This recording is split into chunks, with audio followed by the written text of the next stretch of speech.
ఉత్తరాంధ్రపై BJP ప్రత్యేక focus పెట్టిన మాట వాస్తవం. ఆ పార్టీకి 2024 ఎన్నికల్లో అనకాపల్లి నుంచి ఎంపీ సీటు దక్కింది. విశాఖ నార్త్, శ్రీకాకుళం జిల్లాలో ఎచ్చెర్ల అసెంబ్లీ సీట్లు దక్కాయి. రానున్న కాలంలో ఉత్తరాంధ్ర వ్యాప్తంగా తన బలాన్ని మరింతగా విస్తరించేందుకు బీజేపీ చూస్తోంది. అందుకే విశాఖకు చెందిన బీసీ నాయకుడు పీవీఎన్ మాధవ్కి రాష్ట్ర అధ్యక్ష బాధ్యతలు కట్టబెట్టింది. మాధవ్ సైతం ఉత్తరాంధ్ర నుంచే బీజేపీ బలోపేతానికి ప్రణాళికలు రచిస్తున్నారు. ముందు తాను ఉన్న చోటనే బీజేపీకి కొత్త బలాన్ని అందించడం ద్వారా తన అధ్యక్ష పదవికి పూర్తి న్యాయం చేయాలని చూస్తున్నారు.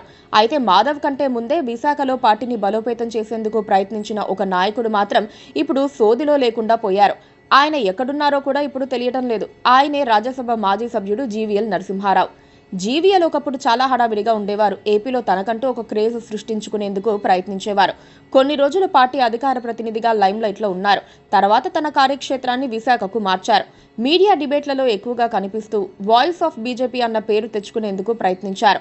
పార్టీ అధిష్టానం ఆయన్ను రాజ్యసభ సభ్యత్వంతో గౌరవించింది. ఏపీలో కుదరని పరిస్థితుల్లో ఉత్తరప్రదేశ్ నుంచి రాజ్యసభ టికెట్ ఇచ్చారు. పదవిని నిర్వహిస్తూ ఉత్తరాంధ్రలో బీజేపీ ఎదుగుదలకు ప్రయత్నించారు. జీవీఎల్ 2018లో రాజ్యసభ సభ్యుడయ్యారు. విశాఖపట్నాన్ని బేస్గా ఎంచుకుని 2020 నుంచి అక్కడ పనిచేయడం ప్రారంభించారు. వైజాగ్లో కార్యాలయం తెరిచి ఎక్కువ కాలం అక్కడే ఉండేవారు. 4 ఏళ్ల పాటు పార్టీ వారిలో మీటింగులు పెడుతూ లైమ్లైట్లో ఉండేవారు. విశాఖ నుంచి లోక్సభకు ప్రాతినిధ్యం వహించాలని జీవీఎల్ ఆశించేవారు. అలాగైతే కేంద్ర కేబినెట్లో చోటు దక్కుతుందని కూడా ఆశించేవారు. అలాంటిది సడన్ గా సీన్ మారిపోయింది. 2024 ఎన్నికల్లో టీడీపీ, జనసేనతో బీజేపీ పొత్తు పెట్టుకుంది.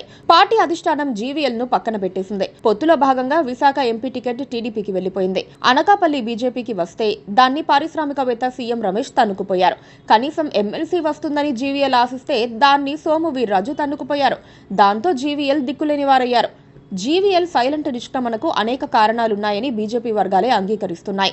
ఆయన వైసీపీ మద్దతుదారుడిగా ఉన్నారు. అప్పట్లో కావాలనే బీజేపీ అధిష్టానం ఆయన్ను ప్రోత్సహించింది. టీడీపీతో పొత్తు తర్వాత వైసీపీ మద్దతుదారులతో పని లేకుండా పోయింది. దాంతో జీవీఎల్ ను పక్కకు నెట్టేశారు. బీజేపీ గ్రూప్ పాలిటిక్స్ లో జీవీఎల్ నెగ్గుకు రాలేకపోయారు.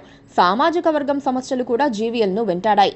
ఉత్తరాంధ్ర జిల్లాలు అంటే బీసీలు అత్యధికంగా ఉంటారు. ఉమ్మడి 3 జిల్లాలలో 100% వారే రాజకీయంగా, సామాజికంగా ఆధిపత్యం చూపిస్తారు. బీసీల పార్టీగా ఉన్న టీడీపీకి ఉత్తరాంధ్ర రాజకీయంగా ఆదరించడానికి ఇది ప్రధాన కారణం. ఇక జనసేనకు సైతం ఉత్తరాంధ్రలో ఉన్న ఒక బలమైన సామాజిక వర్గం మద్దతు లభిస్తోంది. బీజేపీ ఈ సామాజిక కోణాన్ని, రాజకీయ సమీకరణాలను అర్థం చేసుకుంటోంది. దాంతో ఆ దిశగానే తన కార్యాచరణకు పదును పెడుతోంది. బీసీలను లక్ష్యంగా చేసుకుంటోంది. వారిని ఆకర్షించడం ద్వారా కాషాయం పార్టీకి ఉత్తరాంధ్రలో బలమైన పునాదులు వేసుకోవాలని చూస్తోంది.